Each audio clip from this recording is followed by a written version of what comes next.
I did an extensive fact-checking yesterday night, and what I discovered will shock you. So listen and come closer.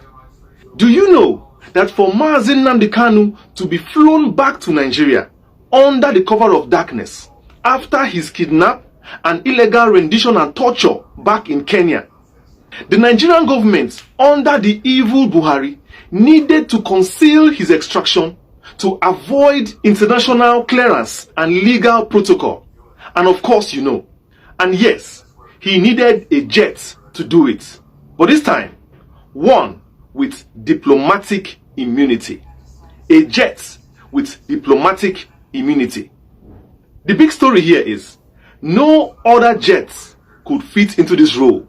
No other jet could do this job except the presidential jet. Yes, Nigerian presidential jet. That is the only jet that is covered by diplomatic immunity. That is the only jet that can, even in the middle of the night, even in the early morning, 24 hours a day, can fly out of this country to anywhere, any location around the world, does not need international clearance, does not need to identify itself, does not need any protocol. That is the only jet that can be summoned in any time, anywhere in the world, and that jet will fly from Nigeria to that place, because that is the Nigerian presidential jet.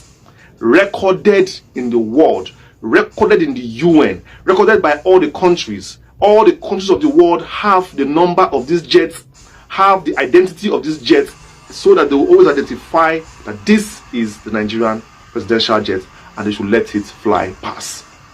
On that fateful day, this illegal act happened. It was done in the cover of darkness because the two countries did not want their citizens to know, did not want their press to know, did not want to alert Interpol or to alert any suspecting entity. And yes, what better way to do that than to use the presidential jet, the highest jet of the country, to commit an international crime. It pains me saying this. It irks me. You can imagine the level of impunity countries go to score a point. You can imagine the kind of deals they do behind our backs. You can imagine the kind of life they live with the resources of the people. Bringing Mazi Nnamdi Kanu to Nigeria took a lot of resources, took a lot of illegalities, took a lot of diplomatic immunity, waste of resources just to get Mazi Nnamdi Kanu to Nigeria. That shows you the level of impunity that presidents around the world commit with their presidential jets. That shows you the kind of illegality that presidents around the world commit with the government houses they live in, with the presidential house that they live in, and with also most of their international travels they claim they go. This also exposes a lot of things that go on in international crime done by presidents, sitting presidents around the world. That is how it is. That is how it is. So today, a new one has been discovered today. These are the kind of things happening in Nigeria. These are the kind of people we as Biafrans share country with. People who don't have human conscience, who don't have sense of value. They value nothing. Nothing means anything to them. Anything can be used as a scapegoat. Anything can be used for anything. There is no value. Somebody wake up any day and says he wants to buy presidential jet, he wants to buy helicopter, he wants to buy yacht, and they will sign it for him. Somebody says that he wants to go and kidnap somebody in that country, and everybody clap hand for him. Nobody can even stand up to ask the right questions. This is not the Nigeria our forefathers of Igbo extractions fought for. This is not the Nigeria. I did more fact checking, and I'm going to prove it to you by giving you a list of presidents around the world who their presidential jets, or they themselves with their presidential jets, have been caught in illegality, in crime around the world. These are facts. So you can go and verify. I'm giving you this list exclusively to know that yes, what happened to Nnamdi Kanu happened with Nigerian presidential jets. and presidents around the world are guilty of impunity doing this same thing in their countries. Only God knows what the current Nigerian president is doing with Nigerian presidential jets all this while he travels unaccounted for around the world. Let me give you a list of presidential private jets around the world that has been indicted with illegality and crime. Venezuela, Narcosobrinos cocaine flight. In November 2015, two nephews of Venezuela's first lady used a Cessna Citation 500, a jet operated by military pilots from the presidential unit Casa Militar, to fly over 800 kg of cocaine to Haiti. The flight originated from a terminal reserved for top officials. The nephews were apprehended by the DEA and prosecuted in the US. Markets, presidential jets, and what they have been used, impunity they used to commit, and one that was also used to rendition Nnamdi Kanu down to Nigeria. Let's go again. Number 2, Brazil, 39 kg of cocaine on a presidential plane. In 2019, a Brazilian army sergeant traveling on a plane reserved for President Bolsonaro's delegation was arrested in Sevilla, Spain, with 39 kg of cocaine in his luggage. The incident raised immediate political outcry and led to an investigation by Brazil's Ministry of Defense. Do you see that? Do you see that I am correct?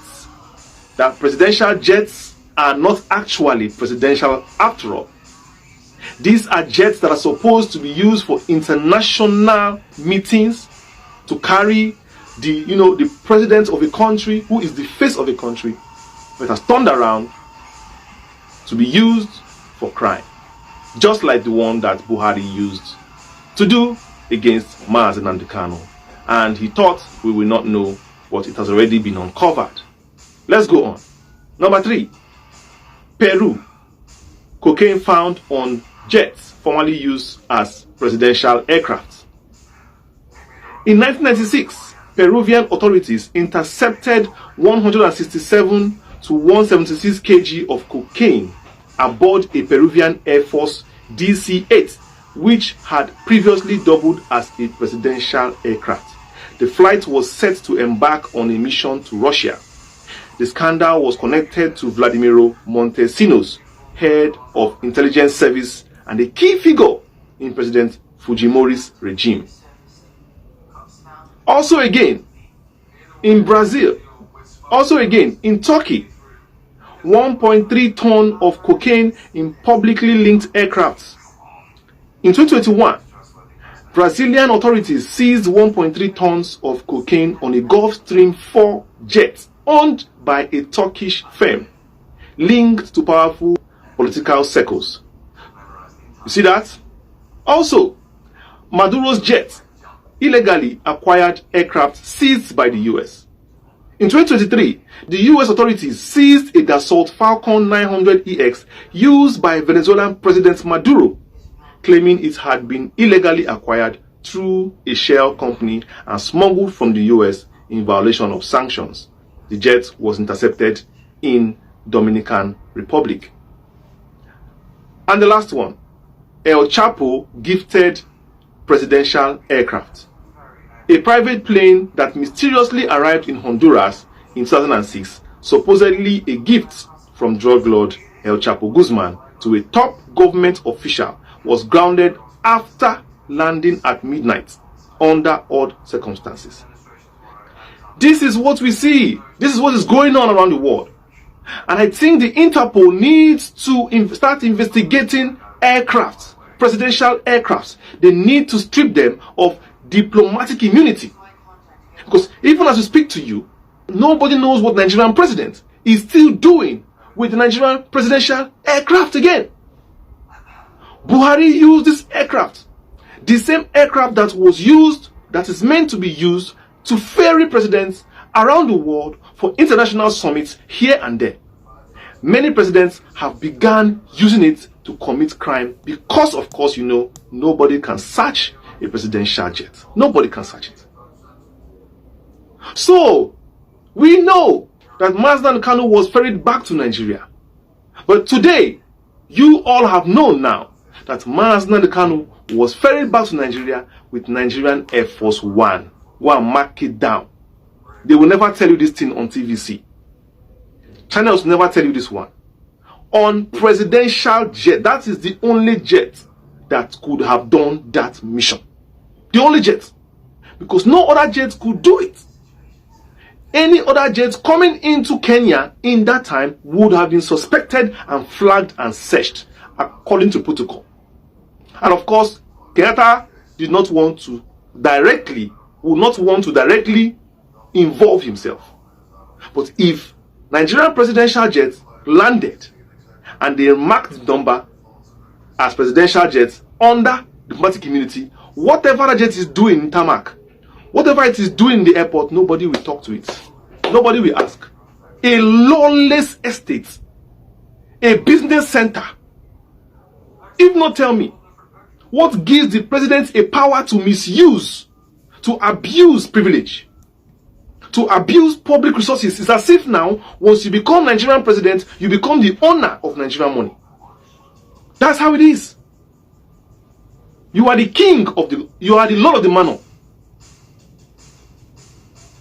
To wake up early morning and go and carry out international crime, you have just shown the world the kind of things that go on in Nigeria. Before they were doubting, but now it's clear. I hope our leaders in all the pro-Biafra groups are watching to see the mistakes that Nigeria is making and to learn from it. Because we cannot afford this kind of character when we have our country. We can't afford it. So all this in-house fighting here and here, people, you know, nobody wants to bow for anybody. Everybody is dragging positions in these groups. Let me tell you, if you continue like this, Biafra may not last 24 hours. Another country will break away again in Biafra.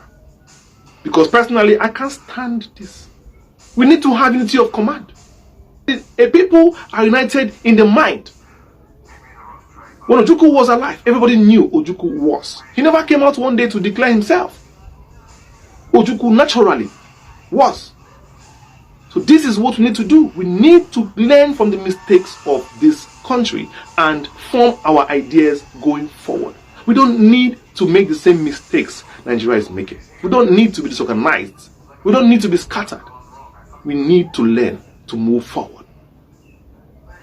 The illegality that happened in Mazi Nnamdi Kanu, we should never try it in the Biafra. We should never try it. Dignity of human life should be the watchword.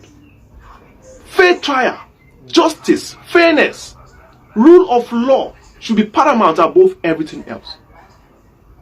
Lust for money, love for money should be frowned upon. We should have institutions that are created to moderate the tests for money. We should. That is what we are for.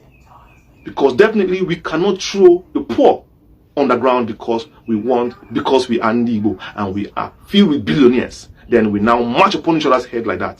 No. We should have people we should have institutions that protect the interest of the general people regardless of your social status, your wealth, or your wealth or not. The law must be there to protect you.